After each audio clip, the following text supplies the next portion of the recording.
Hey, LeGrande Alive, this is Coffee with Will, brought to you by Northwest Furniture and Mattress, Grand Ron Hospital, anythingtodigital.com, EONI, and Seabright Dentistry. And today I have Chris Jennings, who is here with us to chat with us a little bit of his relationship with LeGrande, what he's doing, and what he's going to be doing in the future. So thank you for joining me, Chris. Thanks, Appreciate for coming in and hanging out with us. And he has waited very patiently while we set up for this show. So thank you so much for doing that. Not a problem. Now, Chris, you've been around for quite some time. You've done a lot here in LeGrande. I think you graduated from Eastern Oregon University, am I correct? No, I didn't graduate, but I did attend. You did attend. Sure, I would be considered alumni-ish, alumna. But you did spend a lot of time up there, and now you Absolutely. work for Eastern Oregon University, and you were, he was the original LeGrande Life former, which was sort of a foundational organization that tried to help build community interest and that kind of stuff. He has worked on the film festival as the director, and now he is working on the HQ project over on Depot Street. And so I guess my question first for you is, why LeGrande? Like, why have you invested so much of your time and effort into LeGrande as opposed to other places? It's a good question. A little backstory, so I grew up in Pendleton, so not too far out of the area, familiar with Eastern Oregon, spent a lot of time up in this area as a Boy Scout in the woods, and so when I chose to go to Eastern, graduated in '98 and then chose to go to Eastern on a theater scholarship and was involved with theater a lot, it seemed natural to come up here. And by spending as much time as I did here, I really fell in love with having access to the mountains right there. I don't ski a lot, but I like the backcountry, so I like to be able to get into the woods. So that just kind of helped solidify, it created a nice conducive atmosphere for me to feel like I had all my needs addressed in this community. So I did school and all of that, and through that time, specifically in the time at the university with a few specific faculty who are still there, I got engaged with the downtown community just by means of curriculum. So we would have classes down at the Lifeline Cafe. Which used to be, I think, where the sub shop is now. Which professor offered classes? Well, April Curtis was one of the main ones. So in the theater department, we had a lot of, I don't even remember what class it was in particular, but more of like a theater history or a conversational kind of class, and just to change it up, she would have us meet downtown, and so cool. And by doing so, I was introduced into community members. I felt more connected to the community than I think maybe a lot of students did at the time. Sure. And since then, I've seen that connection dwindle even more. Yeah, over time. So yeah, I agree, and I think it's difficult because there are certain professors who are really, really good at connecting the students with the community, but there still is a very large divide between the campus and the downtown. Sure, and I would argue that probably nobody in particular knows what or how or why that is. Yeah, right? exactly. It's this whole kind of amalgamation. Exactly. Things, yeah. It's too much to comprehend, but we know that we need to change it because if we don't, like, both entities are at stake. Like, yeah, no, our community and our university, like, they really have to work together. So now that kind of brings me into talking about some of the things you've been involved in. Now, the Eastern Oregon Adventures, that's a show we do, Will. Yeah. not but there's you the guys. Eastern Oregon Adventure Program as well. Yes. There's a lot of that. And the Eastern Oregon Film Festival is a specific one where you have actually reached out, and I was actually part of this a couple years ago, where they reached out to the university and actually had a venue hosting up at the university. So talk to me a little bit about the film festival and maybe how the film festival also, and maybe HQ, the new project you're working on, is kind of fits in with that, what we were just I mean, it all kinds of, my goals really are that everything I work on, I make sure they somehow work together, because it makes no sense to be going here and there and there. So let's build on some things that really can help generate energy. And so the film festival started as a community project. I don't know if you were around as far back as 7. No, I wasn't. But this will be our 8th year, and the year prior to our first year, I ran what we called the Summer Film Project. And it was really kind of a 48-hour film project, but it was based on getting teams of people together in our downtown, getting them some criteria, some basic stuff to go out and shoot and make. But by doing so, they interacted with businesses, they interacted with people, they created teams, they shot incredible short films at that time. It blew me away with what we came up with. But just that activity in itself brought so many people to the project. It just engaged a lot of people. So that kind of speared the concept for the film festival to do something more annual, more curated to a degree, and really start building an audience. And even early in those times, I was working hard to have EOU involvement. And I would say there's some level of EOU involvement since the beginning, whether it was just general support, some fiscal support, or a venue, or we featured Student Works a couple years ago when the film program was, I think, on its last year, maybe. Yep. One of my films was in that. Exactly. Yeah. So it gave us an opportunity to engage and bring our audience to the university, showcase where students were, connect students hopefully with filmmakers, and build on that. Since then, since the program has kind of fallen off the edge up there. Yeah, let's call it that. There's still people who are interested in it, but we don't necessarily have that programmatic piece on the campus anymore.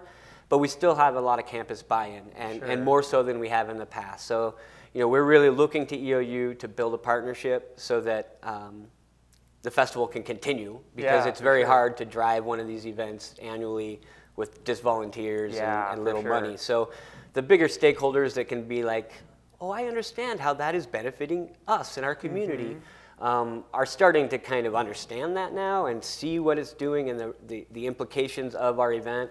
And I think we're getting bigger buy-in now. So that's exciting to where we can get to a sustainable mode.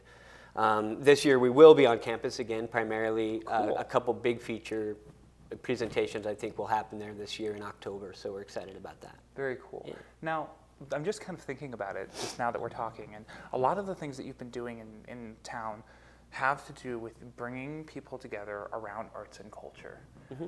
Why is that important to you? Why have you invested so much of your time and effort into getting people into community around arts and culture? Right. And you can think about it too if you want to. I mean, I choose arts and culture primarily because I have an interest in it, and I've thrived in that arena.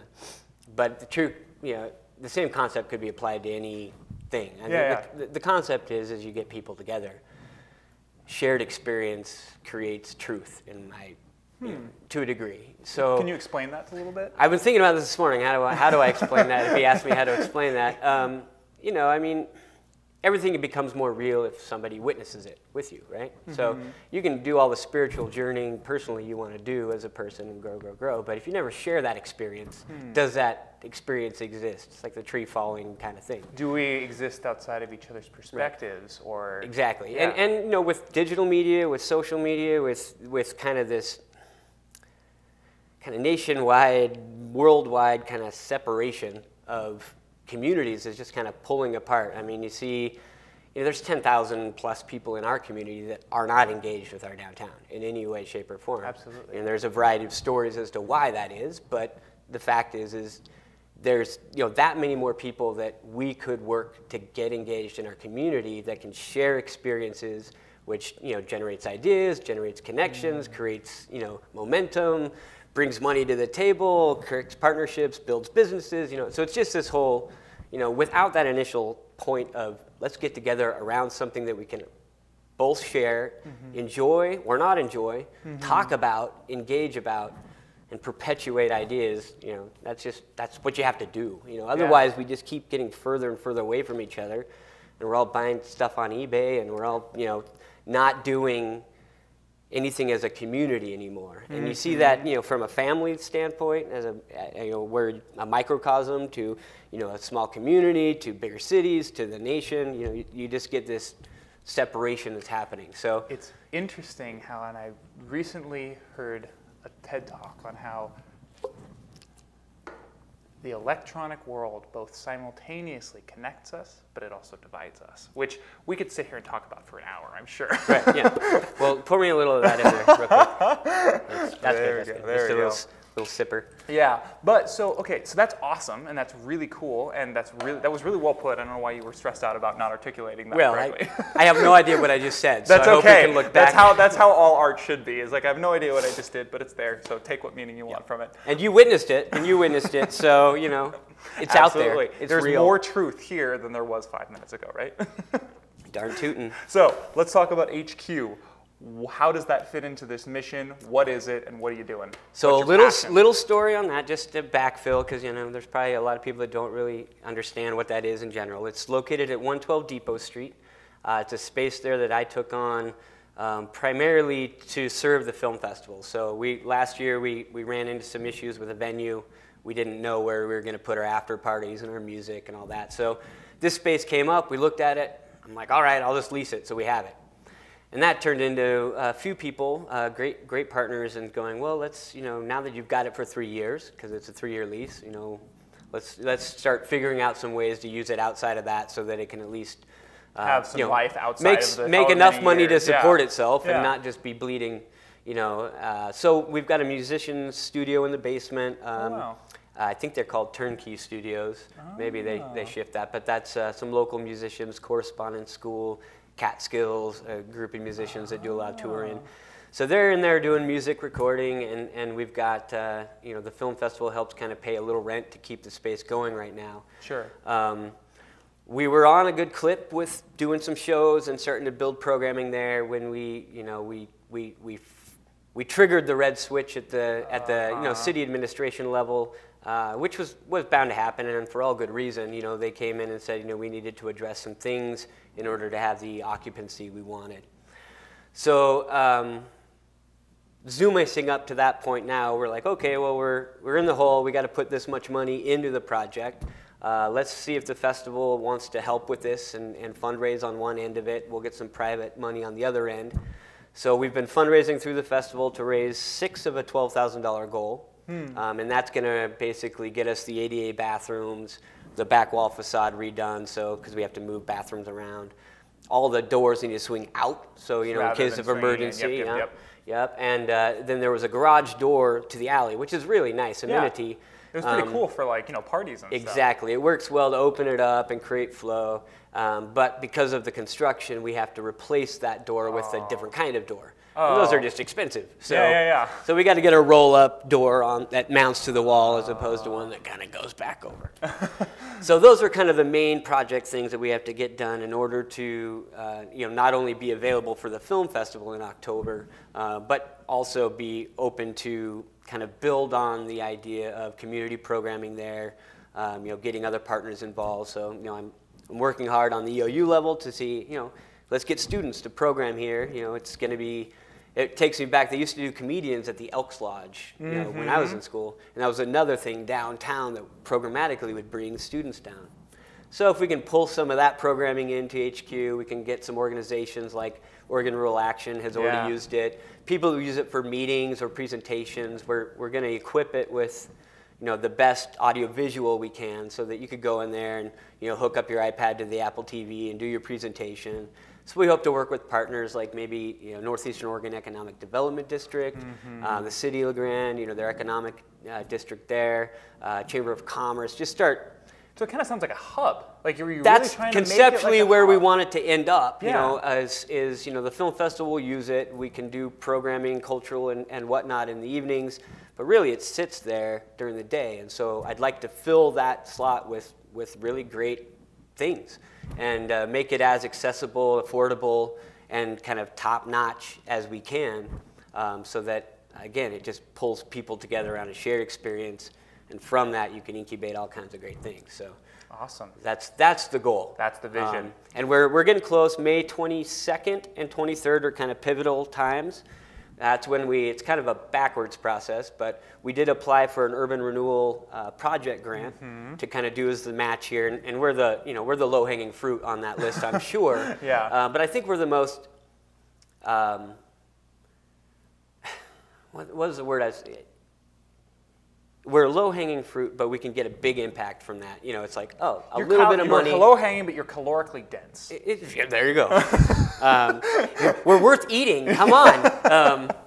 It'll subsist off of it for a really long time. So, exactly. And so I think with a little bit of help, from the city and that urban renewal project base, then we can get this project done very quickly, make it open, make it functional, as opposed to some of these other projects that may take 2 or 3 years to actually complete. Sure. We can have a pretty direct impact for very little low ask. cost. So, but in the long run, if we don't get that grant, we've basically put together the money at this point to get the project done. So after the so that's the 22nd, we'll present on the grant. The 23rd, they'll actually maybe approve, hopefully approve, they should approve our conditional use. Mm-hmm. So, meanwhile, all this stuff is pretty, we do all this stuff and they could still just say, no, sorry, and then we're done. But, we've had a lot of great meetings, met a lot of great people, stepped into kind of the city process on this, which is, I think a lot of people in my age range and younger are pretty standoffish about how you do that stuff. And it's been a challenge in communication with them to kind of understand how this stuff works. But I think in the long run, we've grown and we learn from these things, and now we're able to really solidify on some partnerships and keep moving forward. Absolutely. And kind of come up out of the ground, because we've pushed this underground music scene, underground art scene, this grassroots thing for a long time here. And I think HQ is kind of a symbol of, and even getting the buy-in from that grant of, okay, you're legitimized to a degree. You're now on the surface in a really, a physical location. Very deep pool. And so I'm hoping that we can get there so that the public acknowledges and we have a space. Absolutely. That it could be. So we're running out of time here. Yes, Last thing I want to do is I want you to, we're going to look at that camera right there, and I want you to look at that camera. And I want you to tell those 10,000 people that you mentioned earlier who aren't. That's just a number. Yeah, for sure. The metaphoric 10,000 people. Why is it important to be involved with arts, culture, and just in general with the community that they're in? And you don't have to be condescending about it, but just to be, just tell them why. Why is it important, in your opinion? I don't want to say what's important to you, 10,000 people. But to me, it's important, and I think just a little bit of willingness to step out of where you're at a little bit to engage with a conversation, be it in the arts and culture, be it not, with somebody you haven't had a conversation with, will just change you. And so if you're interested in changing, if you're interested in kind of bringing things together in this community, instead of drifting further apart, then, grab an organization in town, go sit in on a meeting, go to a city council meeting, have a conversation, and have that conversation grow to more conversations. Because without that, we're sunk. So I hope to see you out and about. I'll have coffee with you. All 10,000 of you. It's on Will, though. It's on me, yep. With all the money that I have made from this interview. Couldn't have said it better myself. Thanks, Chris, for joining me here today. Thanks, Will. And thank you, Grande Live, for tuning in. This has been Coffee with Will, brought to you by Northwest Furniture and Mattress, Grand Ron Hospital, anythingtodigital.com, EONI, and Seabright Dentistry. Please like and share the video, and tune in to LaGrandeLive.tv for more local content.